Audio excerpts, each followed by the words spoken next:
Yang siap terima firman Tuhan, tulis di kolom komentar, saya siap terima firman Tuhan malam ini. Puji Tuhan, dan pelajaran malam ini adalah part 3, ya, episode ketiga dari hidup dipimpin oleh Roh.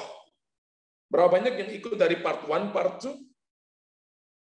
Berapa banyak yang ikut? Tulis saya yang ikut part 1, part 2. Bapak Ibu jangan kehilangan ini ya. Kalau Bapak Ibu mau dengar ulang. Ya, karena ini berentetan, tidak terputus satu dengan yang lain.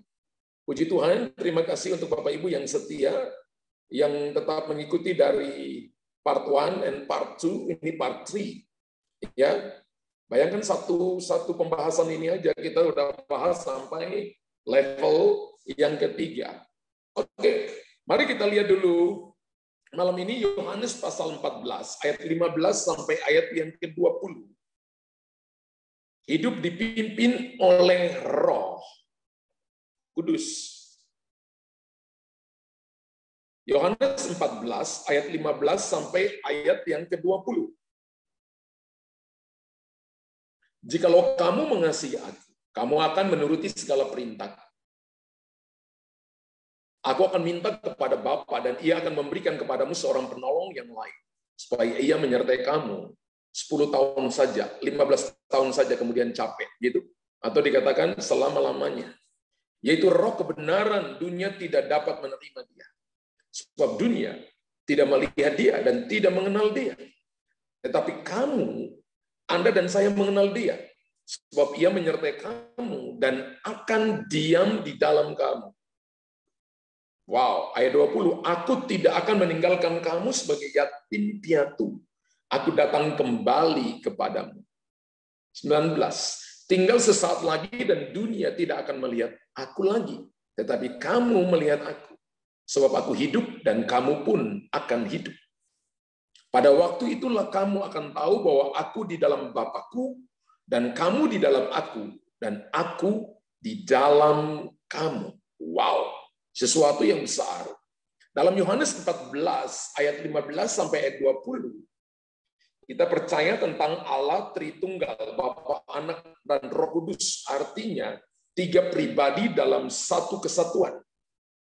Itu adalah Allah Bapa, Allah Anak, Allah Roh Kudus. Jadi orang Kristen bukan Allahnya 3. Ya. Roh Kudus adalah pribadi yang luar biasa. Dan kuasanya yang dahsyat itu, Alkitab berkata akan tinggal dalam saudara. Kalau kita lihat dalam perjanjian lama, perjanjian baru, jika seseorang dipenuhi Roh Kudus, ia akan berubah menjadi pribadi yang lain. Bukan wajahnya berubah ya, bukan hidungnya berubah. Tapi dia berubah menjadi pribadi yang lain. Yang berubah itu apa? Hatinya, pikirannya yang berubah, yaitu pribadi yang penuh dengan kuasa Allah. Kalau Bapak Ibu lihat contoh ketika minyak urapan, the king anointed, yang dicurahkan oleh Samuel ke atas Saul, dalam 1 Samuel 10 ayat yang ke-6, maka Roh Tuhan akan berkuasa atasmu. 1 Samuel 10 ayat yang ke-6. Maka Roh Tuhan akan berkuasa atasmu, engkau akan kepenuhan bersama-sama dengan mereka, dan berubah menjadi manusia lain. Manusia lain di sini, manusia yang penuh dengan kuasa. Manusia yang lain yang dimaksudkan adalah manusia yang luar biasa. Dari seorang penakut jadi seorang pahlawan. Dari seorang yang tidak bisa apa-apa, sekarang apa saja yang dikerjakan tanganmu dijadikan berhasil. Itu tugas Roh Kudus.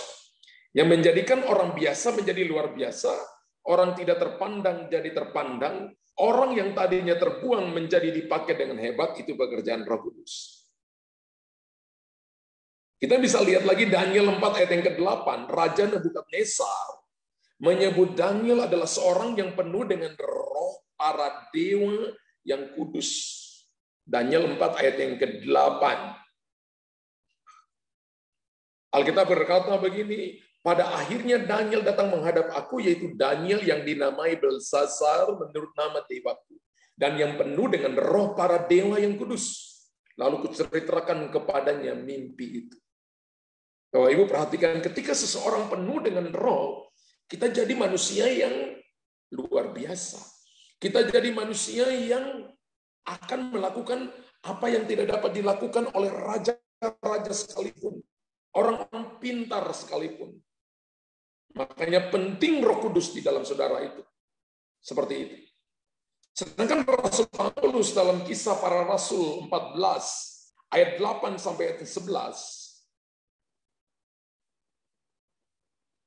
mereka menyebut Rasul Paulus ketika dipenuhi Roh Kudus melakukan tanda heran dan luar biasa. Kisah Rasul 14 8 sampai 11. Mereka menyebut Rasul Paulus sebagai dewa-dewa yang telah turun dalam rupa manusia.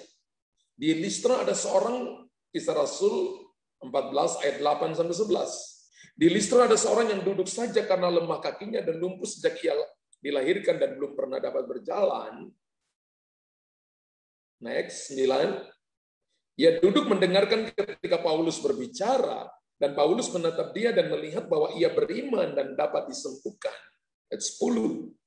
Lalu kata Paulus dengan suara nyaring, berdirilah tegak di atas kakimu. Dan orang itu melonjak berdiri lalu berjalan kian kemari. Ayat 11 berkata begini, ketika orang banyak melihat yang telah diperbuat Paulus, mereka berseru dalam bahasa Likaonia, dewa-dewa telah turun ke tengah-tengah kita dalam rupa manusia. Dan yang disembuhkan Rasul Paulus adalah orang yang sakit lumpuh sejak lahir. Ketika Roh Kudus turun bagi saudara, maka Bapak Ibu akan lihat bahwa kita akan penuh kuasa, jadi luar biasa, bahkan kita akan melihat kesembuhan secara supranatural. Ya, akan terjadi many miracles, akan menjadi mujizat-mujizat yang kreatif, yang akan terjadi dalam kehidupan saudara, dan orang akan berkata, orang-orang ini beda. Mereka berkhotbah, mereka mengajar dengan cara yang berbeda, bukan cuma asal ngajar seperti orang Farisi, tapi mereka ngajar dengan penuh kuasa. Amin. Ini yang harus gereja butuhkan. Gereja bukan cuma asal ngajar. Ada begitu banyak pengajar yang baik di luar sana, tapi mereka nggak ngajar dengan penuh kuasa. Mereka nggak mengajar dengan adanya tanda-tanda heran, tanda-tanda mujizat terjadi. Mereka penuh dengan pengetahuan tentang firman Tuhan, mereka penuh dengan teologi, tapi mereka sulit menerjemahkan apa yang mereka tahu. Padahal di dalam diri kita ada Roh Kudus yang akan menolong kita. Maka penting sekali dipimpin oleh Roh Kudus supaya kita menjadi orang yang akan dipakai luar biasa. Kita akan melakukan perkara-perkara luar biasa dan kita akan penuh dengan many miracles. Bahkan mujizat-mujizat kreatif akan terjadi. Roh Kudus adalah roh yang luar biasa. Tulis di kolom komentar. Roh Kudus adalah roh yang luar biasa. Roh yang membuat kita menjadi orang yang berkenan kepada Tuhan. Seringkali orang bertanya apakah dalam Perjanjian Lama disebutkan tentang Allah Tritunggal. Ya, kalau Bapak Ibu bicara baik-baik, jika kita berkata kata Allah, dalam bahasa Ibrani dipakai kata Elohim. Itu kata itu bersifat jamak. Ya. Kejadian 1 ayat 26. Berfirmanlah Allah, baiklah kita, tidak dikatakan baiklah saya. Kata di sini adalah YHWH, orang Israel panggil Elohim, Adonai.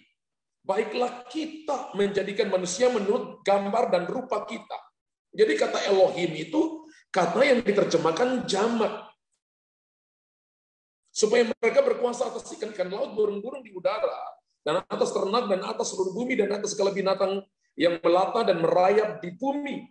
Kata yang dipakai oleh Allah untuk menyatakan dirinya kepada saudara dan saya adalah kata kita.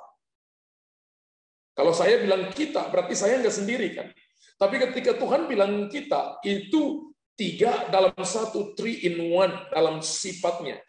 Ulangan 6 ayat 4 berkata begini, dengarkanlah hai orang Israel, Tuhan Allah kita, Tuhan itu esa, Tuhan itu satu. Haleluya. Yesaya 6 ayat 1-3 dan berkata begini, dan mereka berseru seorang kepada seorang katanya, Kudus, kudus, kuduslah Tuhan semesta alam. seluruh bumi pun penuh kemuliaannya. Para serafim. Ya. Yesaya 6 ayat 1 sampai 3, tolong edit.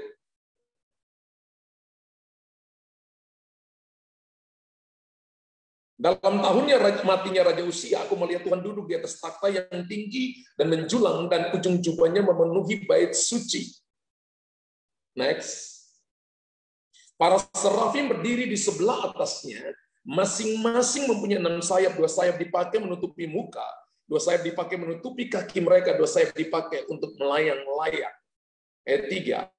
Dan mereka berseru seorang kepada seorang, katanya, Kudus, kudus, kuduslah Tuhan semesta alam, seluruh bumi penuh kemuliaannya.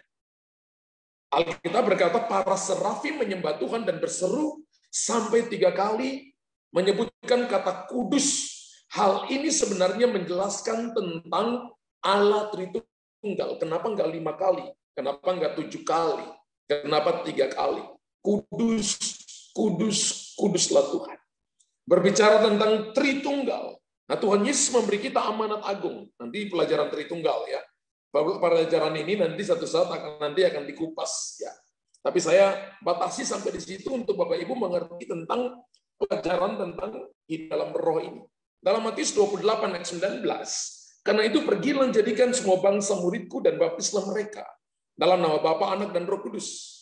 Kata nama dalam nama Bapa, Anak dan Roh Kudus. Kata nama dimaksudkan adalah tunggal. Katakan amin. Kata nama di sini dimaksudkan adalah tunggal. 3 di dalam 1. 3 in 1. Orang tanya, nama saya siapa? Ya, nama saya Luther Dias. Di dalamnya ada roh, jiwa, dan tubuh. Kalau Bapak Ibu pisahkan roh dari saya, ya mati. Pisahkan tubuh dari saya, tinggal cuma roh dan jiwa, jadi malaikat. Betul? Benar? Pisahkan jiwa dari saya, tinggal roh dan jiwa saja. Tinggal jiwa dan roh, pisahkan roh dari saya, tinggal jiwa dan roh. Ya jadi seperti Bleki. Manusia ciptakan serupa dengan Tuhan. Kata nama yang dimaksudkan dalam Matius 28:19 dimaksudkan adalah tunggal. 3 dalam 1. Jadi Bapa, Anak, Roh Kudus adalah esa, adalah satu kesatuan dengan 3 pribadi. Makanya angka 3 itu angka ilahi.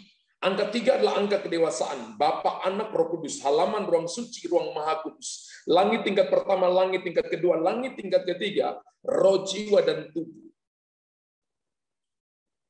Itu adalah tunggal. 3 dalam 1. Di mana setiap pribadi itu tidak sama. Dan tidak menjadi satu dengan yang lain. Semuanya memiliki kepribadian masing-masing. Namun memiliki kesetaraan. Itulah Allah Tritunggal. Sampai di situ dulu Bapak Ibu. Sebab pelajaran tentang Tritunggal ini bisa berseri-seri. Bisa dibahas di sini. Tapi saya batasi sampai di situ. Dan salah satu pribadinya adalah Roh Kudus. Mengapa Roh Kudus disebut juga sebagai Allah? Itu kan penting. Betul. Mengapa Roh Kudus disebut juga sebagai Allah? Yohanes 14 mengatakan tadi, Tuhan menjanjikan seorang penolong yang lain. Dalam Yohanes 14, aku akan memberikan kepadamu seorang penolong yang lain. Kata penolong bahasa Yunani-nya adalah parakletos. Parakletos itu adalah fungsi seorang ibu yang datang merawat, datang untuk melindungi, datang untuk mengajar, datang untuk memberi makan. Nah, kata penolong disebut sebagai, dipakai dalam bahasa aslinya adalah dalam bahasa Ibrani berarti dipakai kata ALLOS, alos. Katanya dipakai alos dan bukan heteros. Oke, belajar teologi ya sedikit ya. Belajar teologi ya sedikit. Ya, karena ini pengajaran yang harus Bapak Ibu mengerti. Nah, kata alos adalah kata pengganti yang memiliki kesamaan dan kesetaraan dari yang sebelumnya. Jadi kata allos itu adalah parakletos, penolong dari bahasa asli, yang berfungsi sebagai seorang ibu kafring, perlindungan, penyedia. Dan Tuhan Yesus memperingatkan kepada para muridnya, supaya mereka jangan meninggalkan Yerusalem sebelum mereka menerima parakletos. Parakletos itu Roh Kudus, penolong yang lain, the Holy Spirit. Tuhan Yesus juga berjanji tidak akan meninggalkan mereka sebagai yatim piatu. Dalam Yohanes pasal 14 tadi, kita baca Bapak Ibu tadi ya, nanti kita baca. Hal ini menunjukkan bahwa Tuhan Yesus sangat berkepentingan dan berharap kepada saudara dan saya, murid-muridnya pada saat itu, dan kita saat ini, agar kita hidup sungguh-sungguh, bergaul erat, bergaul karib dengan Sang Penolong kita, yaitu Roh Kudus. Tulis di kolom komentar, Tuhan Yesus rindu supaya kita bergaul karib dengan Sang Penolong kita, yaitu Roh Kudus. Kenapa? Sebab tanpa Roh Kudus, kita tidak akan mengalami kehadiran Bapa dan Tuhan Yesus. Ingat Bapak Ibu, ya, tulis di kolom komentar, tanpa Roh Kudus, saya tidak akan mengalami kehadiran Bapa dan Tuhan Yesus. Ini sifat Bapa, sifat Yesus. Sifat Bapa datang mencipta, sifat Yesus menyelamatkan, dan sifat Roh Kudus adalah menolong, menyempurnakan gerejanya untuk nanti masuk dalam pernikahan anak domba itu, tanpa cacat dan celah, mengerti seluruh kebenaran, masuk dalam seluruh kebenaran. Itu tugas Roh Kudus saat itu. Makanya sifat Bapa, tugas Bapa 2000 tahun mencipta, anak 2000 tahun, dan Roh Kudus 2000 tahun. Kita akan seperti Alkitab katakan, kita akan ditinggalkan seperti yatim piatu. Karena itu ketika seseorang kehilangan Roh Kudus, kita seperti anak yang yatim piatu, merasa tidak bahagia, merasa sendiri dan kesepian, merasa kehilangan perlindungan, jadi lemah, melarat dan miskin, sukanya cemas, rasa kering di hati, dan tidak mampu melakukan apa-apa. Itu tanda bahwa Bapak Ibu kehilangan parakletos. Itu tanda bahwa Bapak Ibu kehilangan Roh Kudus, tuntunan Roh Kudus. Coba selidiki hari ini, kalau hari ini kita merasa tidak bahagia, merasa sendiri, merasa kesepian, kehilangan perlindungan, bahkan merasa lemah, merasa melarat, merasa cemas dan kering, dan tidak mampu melakukan apa-apa, ada 10 hal yang Anda dan saya sedang rasakan, maka sesungguhnya kita kehilangan tuntunan Roh Kudus dalam hidup. Nah, orang kehilangan tuntunan Roh Kudus, maka saudara dan saya kehilangan sesuatu yang berharga. Makanya kenapa Tuhan Yesus berharap merindukan supaya saudara dan saya bergaul karib dengan Roh Kudus penolong kita. Itulah sebabnya Tuhan Yesus berkata di dalam Kisah Rasul 1 ayat yang ke-8, tetapi kamu akan menerima kuasa kalau Roh Kudus turun ke atas kamu. Dan kamu akan menjadi saksiku Yerusalem, Yudea, Samaria, sampai ke ujung bumi. Haleluya. Bahwa kita tidak akan bisa melakukan apapun. Kita tidak akan bisa berjalan jauh. Kita tidak akan bisa menyingkapkan perkara besar, melakukan perkara besar, tanpa berjalan bersama dengan Roh Kudus penolong kita. Itu artinya dalam hidup ini, kita mutlak berjalan bersama dengan Roh Kudus. Tulis di kolom komentar. Mutlak dalam hidup ini, saya harus berjalan bersama Roh Kudus. Amin. 100 juta triliun kali. Tulis Bapak Ibu. Mutlak dalam hidup ini, saya harus berjalan bersama Roh Kudus. Harus Bapak Ibu sampai di sini. Kalau sampai di sini mengerti, katakan amin 100 juta triliun kali. Saya nggak mau keburu-buru karena ini pelajaran part 3 ini harus Bapak Ibu mengerti. Dan Roh Kudus adalah Allah pewahyu. Roh Kudus adalah yang menurunkan firman menjadi daging. Itulah Tuhan Yesus yang turun dalam rahim Maria dan dikandung oleh Roh Kudus. Bapak Ibu baca itu kan? Kalau kita baca Lukas pasal yang kedua, maka Alkitab katakan Roh Kudus akan turun dalam hidupmu dan kamu akan mengandung oleh Roh Kudus. Jadi Roh Kudus turun jadi daging, lahirlah Yesus. Wow. Jadi Roh Kudus adalah Allah pewahyu. Dialah yang menurunkan firman menjadi daging. Makanya Alkitab katakan, firman telah menjadi daging, diam di antara kita, dan kita telah melihat kemuliaannya di dalam pribadi yang namanya Yesus Kristus.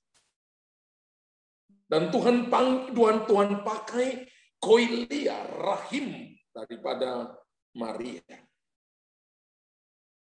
Roh Kudus juga adalah pengarang dari Alkitab yang kita sedang baca, kita sedang khotbah, kita sedang bahas malam ini. Pengarangnya adalah Roh Kudus. Bapak Ibu bisa baca seluruh buku di dunia, tapi pengarangnya mungkin di Amerika, mungkin di kota lain di Indonesia. Pengarangnya tidak bersama-sama dengan saudara. Tapi ada satu buku yang ketika Bapak Ibu baca pengarangnya hadir bersama dengan saudara. Itulah Alkitab, saudara. Jadi kalau Bapak Ibu tidak mengerti ayat yang Anda baca, tanya Roh Kudus. Roh Kudus arti ayat ini apa ya? Lalu Bapak Ibu dengarkan, maka Roh Kudus akan mengartikan ayat itu bagi saudara. Ketika Roh Kudus artikan, itu yang disebut dengan logos, tulisan, menjadi rema, menjadi kehidupan, menjadi kekuatan, menjadi energi bagi saudara. Itu yang membuat Anda kuat. Jadi kalau Bapak Ibu tidak pernah baca Alkitab, tidak pernah merenungkan, tidak minta Roh Kudus sebagai pengarang, ya, sebagai pengarang menafsirkan, menerjemahkan ayat Alkitab, Bapak Ibu tidak pernah bertumbuh dalam firman Tuhan. Kita jadi anak-anak yang bayi saja. Dan sekali lagi, Roh Kudus adalah pengarang Alkitab. 2 Timotius 3 ayat yang ke-16. Mari kita lihat 2 Timotius 3 ayat yang ke-16. Segala tulisan yang diilhamkan Allah. Segala tulisan yang diilhamkan Allah. Kalau kita lihat dulu, tunggu. 2 Timotius 3 ayat 16.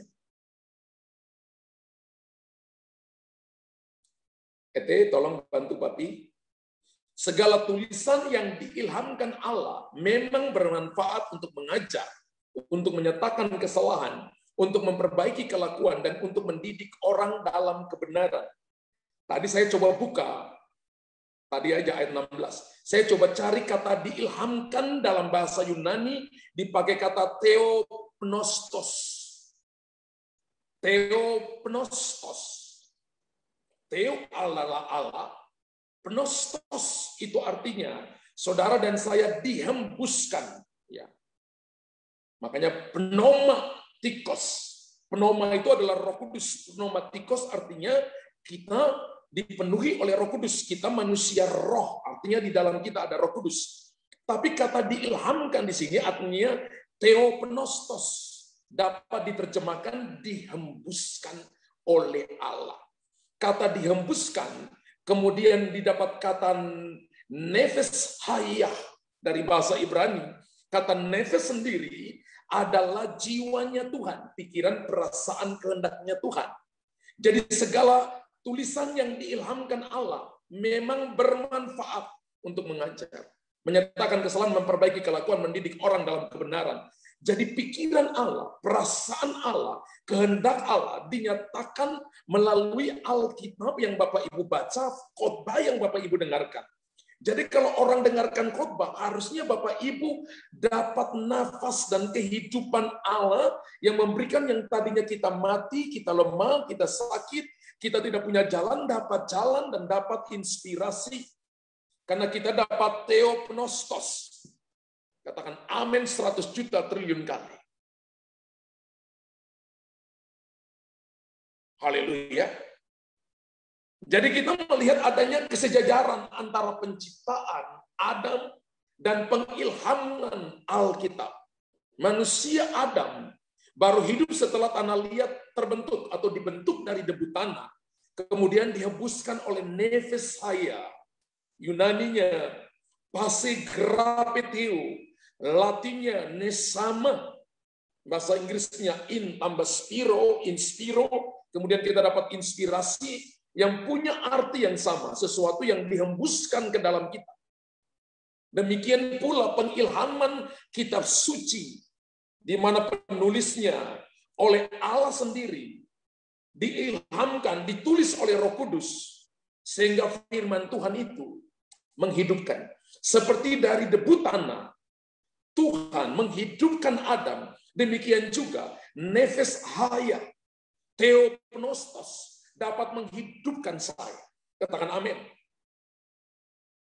Jadi ketika Roh Kudus ada dalam saudara, itu menghidupkan pekerjaanmu, pribadimu, menghidupkan semua yang Bapak Ibu kerjakan, akan dihidupkan oleh Roh Kudus melalui firman.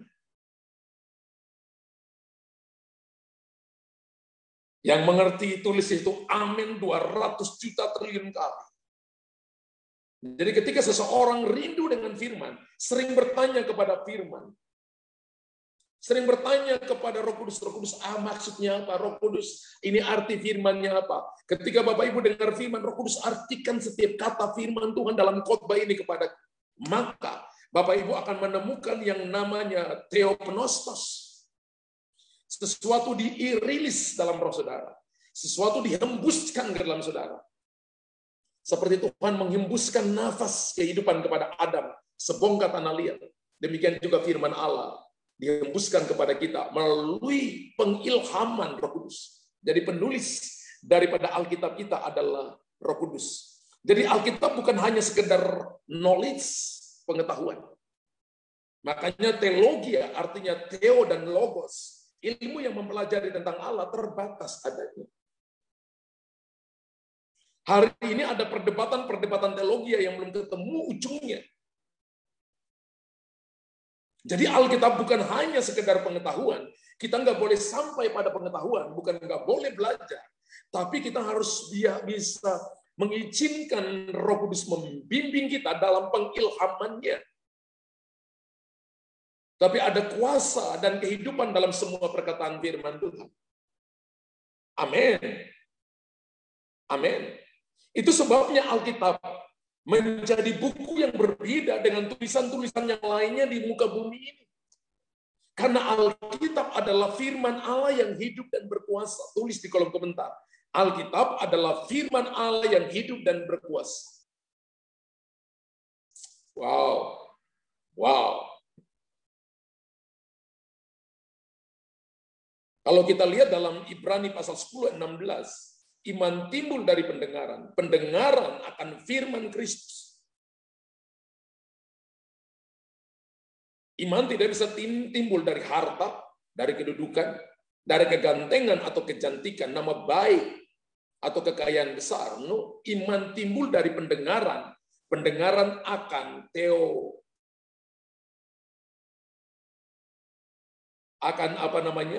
theopnostos. Iman timbul dari nefes haya, dari pasigrapetio. Tanpa Roh Kudus kita tidak akan mengerti firman Allah. Makanya Bapak Ibu yang belum dibaptis Roh Kudus rindu. Bapak Ibu yang mau dibaptis Roh Kudus, yang pertama ada 4 penghalang besar. Pertama adalah Bapak Ibu terikat dengan okultisme. Karena pergi ke dukun, ramal tangan, jelangkung, main jelangkungan, dan sebagainya. Pergi ke dukun-dukun, pergi ke kuburan-kuburan, bicara di kubur-kuburan, itu penghalang ada di baptis Roh Kudus. The Holy Spirit. Roh yang suci tidak akan masuk kepada saudara. Yang kedua, sakit hati. Tidak mau mengampuni. Itu penghalang di baptis Roh Kudus. Yang ketiga adalah tidak percaya. Masa sih ada Roh Kudus? Masa sih ada bahasa roh? Dan yang keempat itu adalah takut. Nanti sih, kalau dibaptis Roh Kudus seperti apa sih? Apakah kepala ke bawah, kaki ke atas? Nanti saya mau bicara apa kalau dibaptis Roh Kudus? Saya tidak mengerti. Bapak Ibu perhatikan baik-baik ini. Singkirkan semua penghalang. Believe Jesus. Tanpa Roh Kudus kita tidak akan mengerti firman Allah. Roh Kudus tidak cuma mau di luar saudara, Roh Kudus mau tinggal di dalam saudara. Menurut Yohanes 14 tadi, dia akan datang dan tinggal di dalam kita. Kita di dalam dia. Yohanes pasal 6:44 berkata, tidak ada seorang pun yang datang kepadaku jika ia tidak ditarik oleh Bapa yang mengutus aku. Dan ia akan kubangkitkan pada akhir zaman. Yohanes 6 ayat 44. Wow. Berarti Roh Kuduslah yang membuat kita percaya kepada Yesus. Tidak seorang pun yang dapat datang kepadaku jika ia tidak ditarik oleh Bapa yang mengutus aku, dan ia akan kubangkitkan pada akhir zaman. Bapak Ibu tidak akan bisa mengenal Yesus kalau tidak ditarik oleh Roh Kudus. Makanya kalau Bapak Ibu duduk tiba-tiba ayo doa, itu pasti bukan itu bukan setan, pasti itu pasti Roh Kudus. Ayo baca Alkitab, itu pasti Roh Kudus. Ayo ibadah, itu pasti Roh Kudus. Roh Kuduslah yang membuat kita percaya kepada Yesus. Dalam Yohanes 3, Tuhan Yesus menjelaskan kepada Nikodemus, jika seseorang tidak lahir baru, Nikodemus ini siapa? Doktor teologi, tapi tidak mengerti tentang yang namanya salvation, keselamatan seperti apa. Dia tidak mengerti. Dia tahu tentang 5 kitab Musa, hafal titik komanya, tapi dia tidak mengerti tentang pengajaran Yesus tentang salvation, keselamatan. Bahkan tentang pertobatan.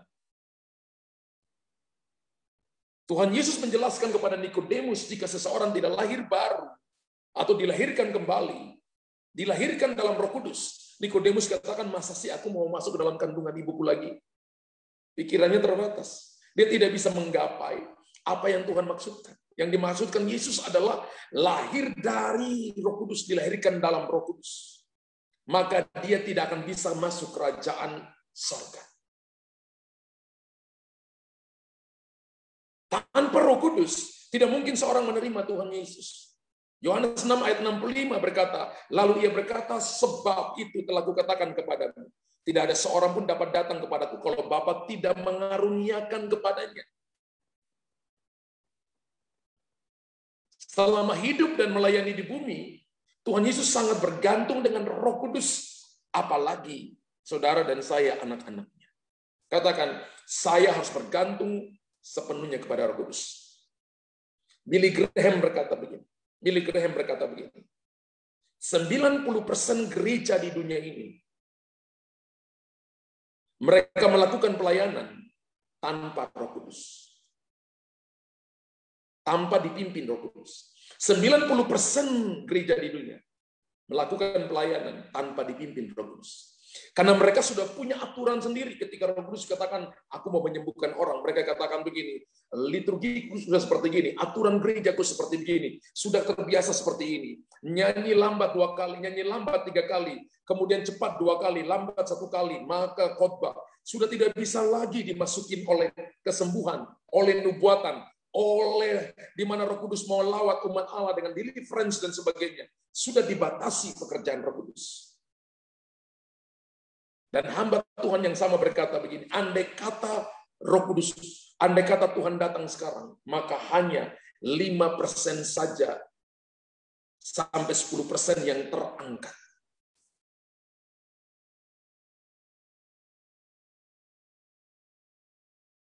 Berarti gereja yang mengandalkan Roh Kudus hanya 10%. Anak-anak Tuhan yang mengandalkan Roh Kudus, yang dipimpin Roh Kudus hanya 10%. Di mana 90%? Tuhan Yesus saja selama hidup di bumi sangat bergantung dengan Roh Kudus. Kalau Tuhan Yesus saja memperagakan bergantung dengan Roh Kudus, bagaimana saudara dan saya? Oleh karena itu begini Bapak Ibu, selama kita hidup di dunia, kita harus 100% bergantung kepada Roh Kudus. Tulis di kolom komentar. Tulis di kolom komentar. Selama saya di dunia, saya harus 100% bergantung kepada Roh Kudus Amin. 50 juta triliun kali. Tulis di kolom komentar. Bapak Ibu tulis di kolom komentar. Ini penting, sangat amat penting sekali. Dan ingat ini sampai Tuhan panggil kita pulang. Ingat ini selamanya. Selama kita tinggal di dunia ini tempat kita menumpang di dunia. 70, 80 tahun, 90 tahun, ini tempat menumpang. Selama kita hidup di dunia ini, maka harus 100% kita bergantung kepada Tuhan. Mungkin ada yang tanya, mengapa pastor? Alasannya apa? Matius pasal yang ke-7 berkata, orang yang mempunyai karunia Roh Kudus tidak berjalan paralel dengan buah Roh Kudus. Sehingga banyak orang yang akan ditolak oleh Tuhan. Matius 7 ayat 21 berkata, kami bernubuat demi nama. Kami mengusir setan-setan demi nama. Tapi Tuhan berkata begini, hari ini aku berterus terang kepada kamu bahwa aku tidak mengenal. Kata mengenal di situ adalah ginosko dari bahasa Yunani. Ginosko itu paralel dengan Yunani, Ibrani memakai kata yada. Yada itu hubungan intim.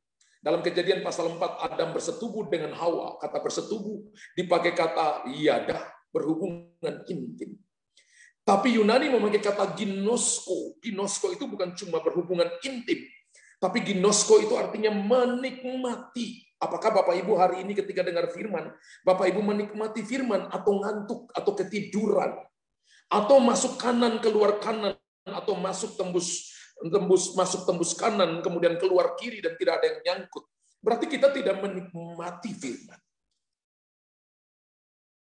Satu saat nanti orang mungkin dipakai dengan karunia, mungkin usir setan, mungkin bernubuat.